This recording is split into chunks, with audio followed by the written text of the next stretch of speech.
I got a phone call from Elizabeth. Nour, can you do an icebreaker? Introduce yourself to our members and guests. Oh my goodness. Don't I have to know myself first before I introduce myself to you? Who am I? Today I'm going to share a little bit about my story, and maybe by the end you help me figure out who am I. I grew up in Syria. For those who don't know where Syria is in the Middle East, next to Palestine. Back in the 80s in Syria, the country was in poverty. My mom would stay in the line for hours and hours to get food. And I grew up with a single mom. Yet I little knew about all of that struggle. I was a happy little child playing outside, feeling that the entire world is just my neighborhood.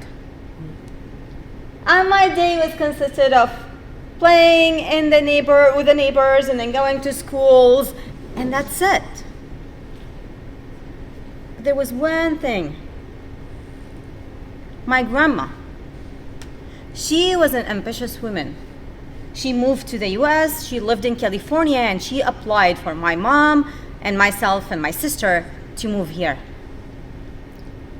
At 18 years old, a fresh graduate of high school, I found myself leaving my friend, my families, saying goodbye to a whole group of people. They took a bus and they went with us to the airport. I was in the car and the bus was driving right next to me, and my friends were waving from the window all the way until we arrived to the airport. We didn't know if we're gonna see each other again. Next day, I woke up here. And it turned out the world is much bigger than my neighborhood. The cultural shock was unbelievable. To give you an example of a culture shock, and this is a real story. For me to know the country and where I am and my new neighborhood, I went out for a walk. And I was looking around and felt thirsty. Back in Syria, if you're thirsty, there's a water faucet in the street where you can just drink water. So I was looking for a place to get water. And I found this machine. It seems like it's an advanced water faucet, and it says quarter. I guess I understand. I need to pay money to get water for the water faucet to open. Okay, sounds good. I put a quarter in, and a lot of water came out. I'm like, okay, now what do I do now? I leaned in, I drank water. How do I turn it off now? This was just one incident of so many. I'm 18 years old with no money, and I don't speak the language.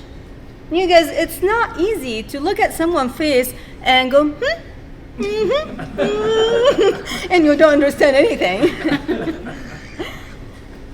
So I need to work. I found a job, I went to school, and I thought going to college is something like, piece of cake. You just go fill out an application, go to college. Oh no, you are not a Californian resident, so you have to wait for 1 year. After 1 year, I missed the deadline of the application, so now I have to wait another 6 months.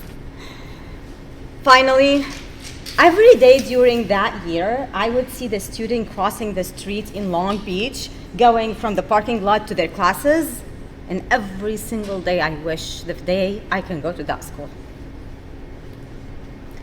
Fast forward, I graduated from Long Beach City College, then I got my bachelor degree from Cal State Fullerton, and I opened my own business, and a lot of credit for BNI. First day, I printed my business card and I went to something called BNI, a network of groups. I did not know anything about business. I know how to do programming. I know how to design a good website, but I know nothing about business. They were so welcoming, and I learned a lot from the member. Then I joined Toastmasters. One of the BNI members and directors saw me recently speaking. He came to me and said, "Are you Nour? The same Nour we know 20 years ago?" No, certainly I'm not the same Nour. Today I'm a mom. I'm a business owner. And I don't know if I'm successful. Maybe I am sometime and a failure on other incident. Maybe I am creative and maybe I'm just an employee. Maybe I'm doing this and that and struggling in life and failing and standing and I have big dreams. But I know that I lived my life and I did what I had to do. Madam.